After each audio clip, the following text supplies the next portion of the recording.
after studying this module, you shall be able to know about collection of biological evidences, about packaging and documentation of evidences, and about the storage of evidences. Now, we will be starting with the introduction. Blood, semen, saliva, sperm, hair, bones, teeth, tissues and other body fluids which are recovered from the crime scene are collectively termed as the biological evidences. Various types of biological evidences are found at the crime. Every evidence has its own importance and its own probative value. These evidences are mainly used for DNA investigation. Before collection, these evidences are photographed at the crime scene and then sent to laboratory after collection. DNA specific to each individual serves as an effective means of introduction. The various materials which should be considered as a source of biological material are clothing, mask, hats, gloves, etc. from any involved individual, ligatures such as rope, belts, tape and cords, linked items such as envelopes and stamps, bedding such as sheets, blankets, comforters, pillowcases, pillows and mattress pads, cigarette butts or other smoking devices, condoms, drinking containers such as cups, cans and bottles, handled items such as weapons and tools, other household materials such as towels, used tissues, toilet paper and paper towels, biological reference standards from known individuals such as buccal swabs from a victim, suspect, etc. and secondary reference standards from missing persons such as toothbrush or hairbrush should be collected. Next, we will study about the evidence collection. The collection of evidence should be carried out in a careful manner to prevent any sort of contamination and degradation. Careful handling ensures integrity during all phases of investigation. The materials or tools used for the collection should be free from human DNA because DNA cannot be destroyed by all germicidal treatments. For example, alcohol and hydrogen peroxide does not destroy DNA. Cleaning of the collection equipments should be done by wiping it with the fresh 10% bleach solution of 10:1 water to bleach ratio. Since all the evidences are subjected to deterioration, careful collection and storage of the evidences is necessary. Presence of dirt, grease or any other contaminant can seriously compromise the DNA typing process. Such issues will not change DNA alleles from one to another, but it will affect the ability of the scientist to obtain complete DNA profile. Biological evidences can be transferred to an individual's body or clothing or to any other object or crime scene directly. Liquid specimens deposited on the surface and forms stains. Non-fluid biological evidence such as tissue, bone or hair can also be transferred by direct contact and by deposits. These specimens can be transferred to a victim, witness, suspect, or any other object through any intermediate medium.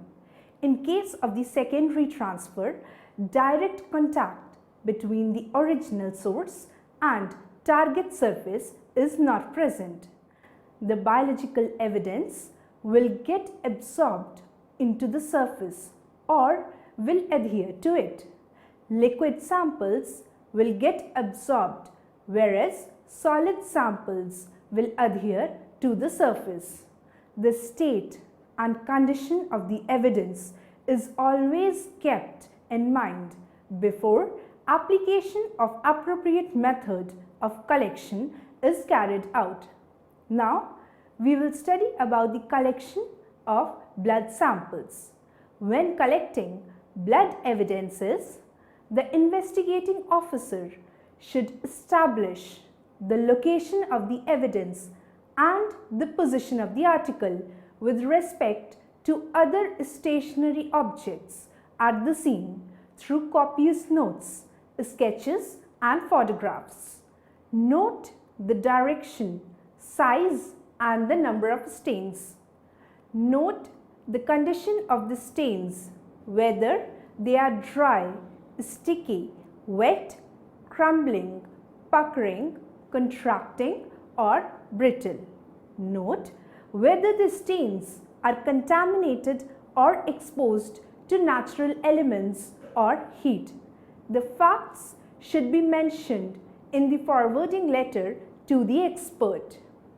Write the method of collection, whether the stain was scrubbed, cut, lifted, dislodged or collected in the form in which it is being sent. Pack the blood stains from various sources separately in suitable bottles or cellophane envelopes of appropriate sizes. Preserve the purity of the stains. This is achieved by preventing mixing of the stains with one another or rubbing the stain with the container or with other parts of the article. Preserve the continuity of the chain of possession and distinct identity of the evidence through proper packing, labeling, sealing and observing the other legal formalities.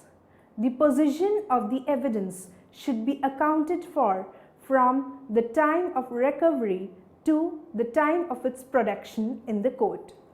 Method of collection of the blood evidences vary with the nature of the evidence and the place or the article on which it is found.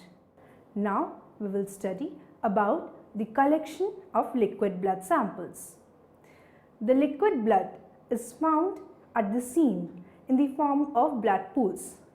2 samples, each of 5 milliliters, are collected in clean vials.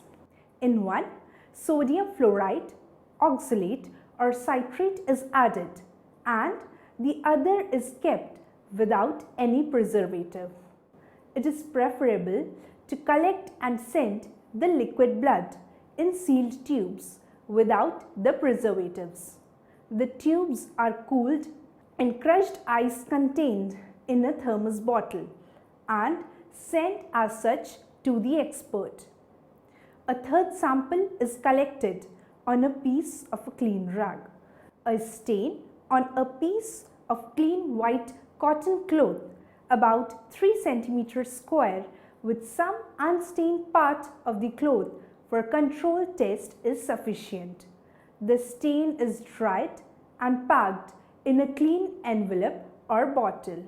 Needless to mention that the materials should be uncontaminated and dry.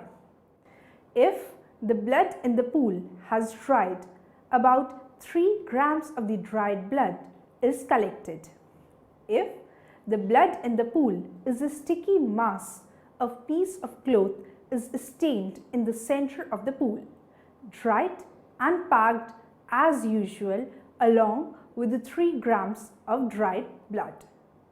Now, moving on to the collection of wet samples or wet stains. Sometimes wet stains are found on the scene of crime.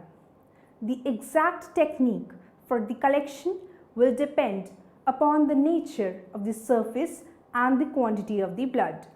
The following are the general guidelines that we will study here. A clean piece of rag or filter paper is taken and pressed against the stain. The stain is transferred to the rag. If the stain is partially dry, the piece is moistened preferably with saline water. It is pressed against the stain. The same is transferred onto the piece. A cloth piece is always preferred over to filter paper. If a stain is on the non-absorbent surface, it is allowed to dry and the article is collected. If the stain contains sufficient liquid blood, it is collected in the same way as the liquid blood. If the stain is on the absorbent surface and has penetrated the surface, it is allowed to dry and the article is collected. If it is not possible to collect the article, for example in case of the stains on earth or unpaved flooring, the stained cone of the material is collected in a glass jar. A controlled sample of the unstained material from the place near to that of the stained area is also collected. Now about the collection of dry stains. In collection of dry stains from the scene, the following situations are common. First, on clothes. Take possession of the clothes bearing the dry stains. The number, position and size of the stains are properly recorded. The stains on different clothes or on the same clothes are not allowed to contaminate one another through dislodgement during packing or transit. On the absorbent surfaces. The absorbent surfaces absorb the serum. Therefore, for correct sampling, stained and unstained materials are separately collected. On the non-absorbent surfaces. To collect blood from the non-absorbent surfaces, one should collect the article wherever possible. Moisten a white clean piece of cotton rag or filter paper with saline water and press it against the stain. The stain is transferred to the piece. Moisten a piece of rag with inert gum and stick it to the stain. The stain adheres strongly to the surface. Peel off the piece when it is dry. The stain is transferred to the piece. Dry it and pack it as usual. If there is no alternative possible, scrape off as much as the blood is possible with a clean razor blade on a paper from the stain and pack it in a clean envelope or vial. Ordinarily, scraping from blood stain is not recommended as it is likely to result in the loss of some blood. On grass, when the blood is found on the grass, one should tie the grass with a thread. Cut the tuft, dry it and pack it in an envelope or glass jar. Take care that the blood does not get dislodged in the process. When found on the body, the blood stains are sometimes found on the body of the culprit at the scene of crime. They should be carefully handled to avoid contamination from the body secretions. If it is found in the hair, it is collected by combing the hair. If sufficient quantities are not obtained, the hair are cut and collected. If the blood is found in the fingernails, it is scraped out with a clean toothpick. Collect control sample from unstained fingers also. The paring nails is also not recommended. If blood is found on other parts of the body, a wet piece of clean rag or filter paper is pressed against the stain. The stain is transferred to the piece. If the stain is adhering strongly, the piece of the cloth may be moistened with inert gum solution. Then the washed bloods. If the blood found at the scene of crime or on the clothes has been washed, it is still possible for the laboratory staff to detect traces of blood from the washed materials. Next, about the blood samples. The evaluation of blood evidence is a difficult task. An experienced expert handles the work. The collection of blood samples from suspects and victims is necessary for reference. These samples consist of liquid blood. Qualified medical personnel should always collect blood. In case the person has received blood transfusion, then the forensic science laboratory should be informed. 2 tubes of 5 ml each should be collected in vacutainers with EDTA as the anticoagulant. In case of collecting post-mortem blood, it should be collected from the non-body cavity areas such as heart or major internal blood vessels. Next, we will study about the collection of semen stains. Visual location of semen is a difficult task because the stains are almost colorless and can be destroyed by washing. Semen stains are found on the persons of the victim and the culprit, on their garments at the scene of occurrence, and in vehicle if one is used for the commission of the crime. Collection from victim. The victim carries semen stains on the affected parts, on the skin, hair, close to these parts, and on the clothes, especially on the undergarments. All the clothes should be taken into position. The help of a doctor should be obtained to collect the swabs from the affected and close by parts of the body and the hair suspected to carry semen stains. Collection from culprit. Seminal stains may be found on the flies and front parts of trousers, undergarments, and on the front or back flap of the shirt of the culprit. The culprit may have used handkerchief or loose piece of cloth, paper, or fibers to wipe off the seminal fluid. It may be found in his pockets or at or around the scene of occurrence. The culprit's sexual organs and skin close to it may carry the seminal stains. Pubic hairs of the culprit are also likely to carry seminal stains. Next, about the collection from the scene of occurrence. Semen stains may have been discharged at the scene.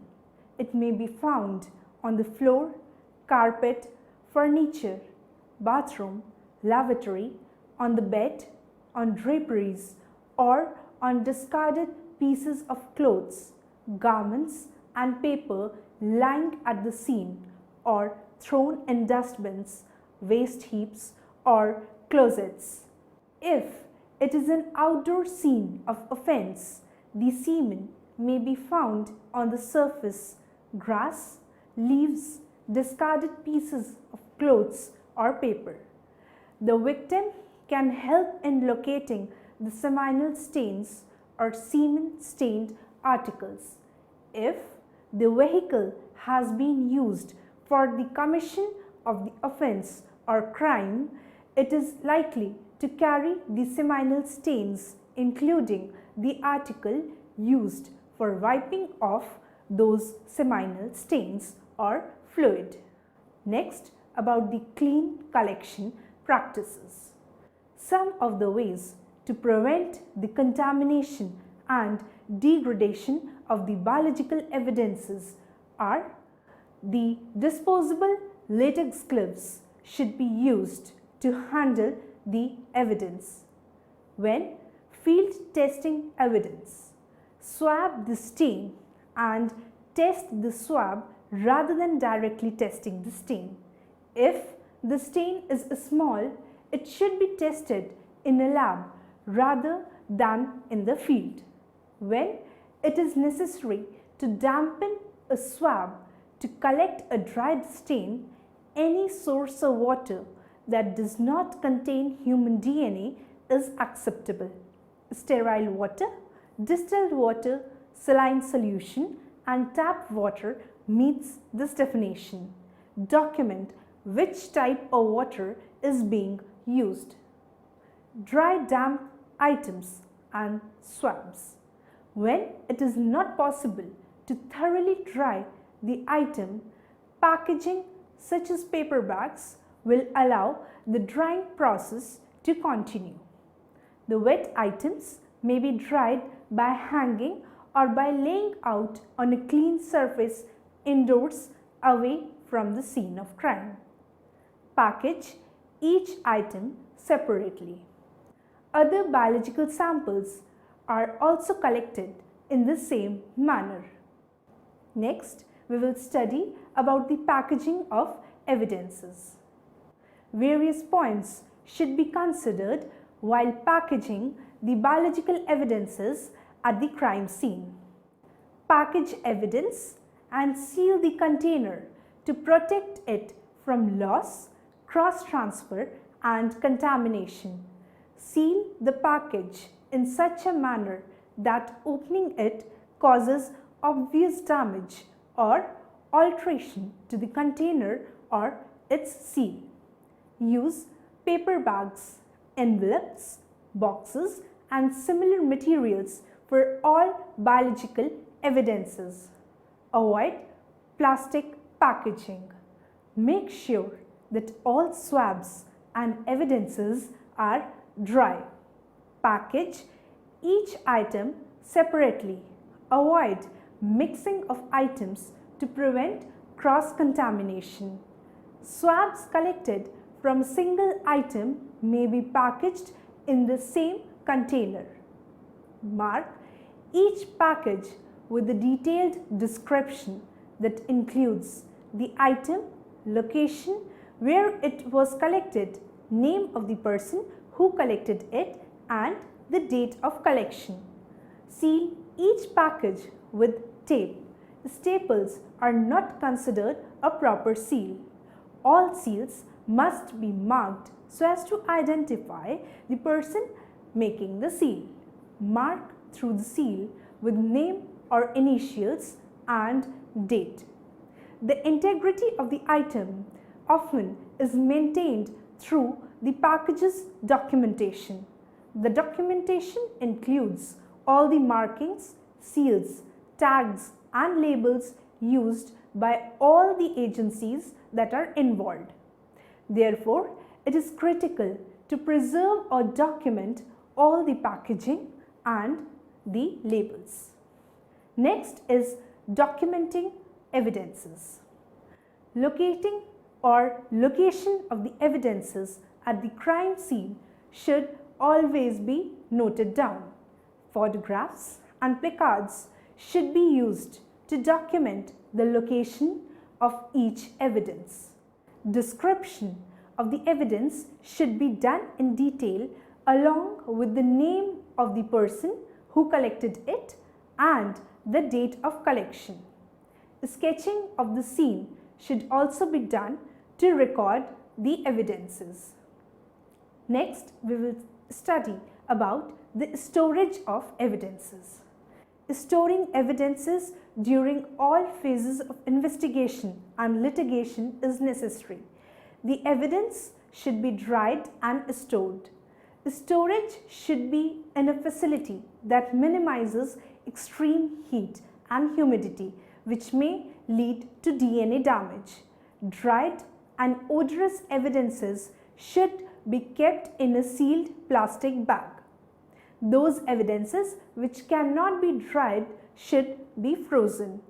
Whole blood should be spotted onto a sterile cloth, blood-stained card paper or the FTA paper by the expert for storage at room temperature. Sealing of the packages is necessary in order to prevent the contamination and degradation of the evidences. Packages from the same case should be stored in the fewest number of containers using boxes or large bags with care taken to avoid contamination of the evidence. In case of large evidences such as cards, mattresses, etc., which cannot be stored for a long time, they should be photographed showing the location of the evidences. Now we will summarize all that we have studied in this module. The collection of evidence should be carried out in a careful manner so as to prevent any sort of contamination and degradation. Liquid specimens deposit on the surface and form the stains. The state and the condition of the evidence is always kept in mind before application of appropriate method of collection is employed. Visual location of semen is a difficult task because the stains are almost colorless and can be destroyed by washing. Disposable latex gloves should be used to handle the evidences. Use paper bags, envelopes, boxes and similar materials for all the biological evidence. Photographs and placards should be used to document the location of each evidence. Dried and odorous evidences should be kept in a sealed plastic bag.